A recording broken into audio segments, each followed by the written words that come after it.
Hello, me fixing everything, and today I'm going to show you how to test this alternator that is being fitted to a Peugeot 807 and a partner. Something that is good to know before we start: you don't need to remove the alternator from the vehicle, you just need to disconnect the battery and the positive cable and the connector here on the side. I'll show you in a second. And you need a multimeter, nice with automatic range. Okay, now you can see that the alternator is moving. That's good, it's not blocked, because it happens.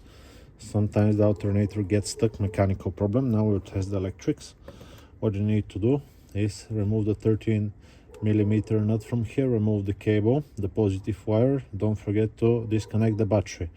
Remove the communication wire here, unplug it, and now here sometimes there is 8mm nut, sometimes there is not, sometimes there is like a retaining clips. This plastics gets removed like this. This is the voltage regulator. Remove it with 7mm socket, yeah, like this. Here usually there is a cap, this one goes to the side. Now quickly we're gonna check the rotor. You can see it right here, yeah. Usually you can see this when you look in your engine bay if you don't remove it. We're looking for 2 to 3 ohms when we get the probe. I'll just put it on so it does not beep. If you see the screen, 2.5 ohms. From 2 to 3 ohms is okay. Now it doesn't matter if it's this side, yeah, or the other side. So polarity is not a problem, it's just like a big wire. What we also need to check if there is continuity between the slip rings and the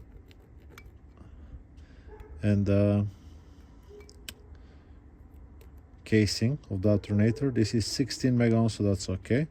And now we'll check the other side. 14, 17 mega ohms, that's perfectly fine. Mega ohms is a very large number, so it's like nothing. Now, next thing we're going to check is the rectifier bridge. What you want to do: take the negative probe, black one, put it onto here. That's the post for the big red wires for the positive terminal, and touch here. Okay, this will check the diodes. We're looking for 0.5, 0.45, it's okay. 4.5 is okay. 4.5 is okay. So that's the first three. You can take the opposite and see that they don't go back. Nothing, nothing, nothing. If it beeps, it's a problem, and it's showing like a 0, 0. Now what you're gonna do is take the positive, yeah, put it here and touch it onto this side. Can you see these three? 1, 2, and the third one. So this means the rectifier bridge is perfectly fine. You can take it again, black one, open, open, open, nothing. Good, so the rectifier bridge is okay. Next thing we're gonna check is the stator winding. We want to go on the side of them and hear them beep. But most importantly, we want to get on one of them, yeah, put the other one here and see nothing. If you hear beeping, it's going in the bin, yeah. If it's shorted to the wall, because it is possible, most possible if you ask me, it's going to the bin. So this is okay. This whole thing should work perfectly fine. Now you still might not have voltage coming and not charging. The last culprit will be this one. What you can do, which is not testing the alternator, but you can check the voltage that comes to the cable when the ignition is on. If you have 8 volts, it's definitely the voltage regulator. Unfortunately, other than the brushes, you can see these brushes are brand new.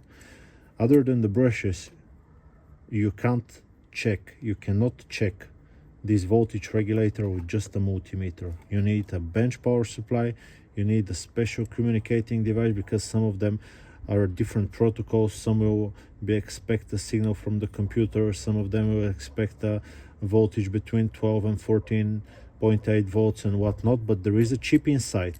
Yeah, there is a chip with almost like 15 wires inside, so you cannot check the voltage regulator with a multimeter. If you know way, tell me, I'll be very happy to see. But that's generally what you can check on your alternator.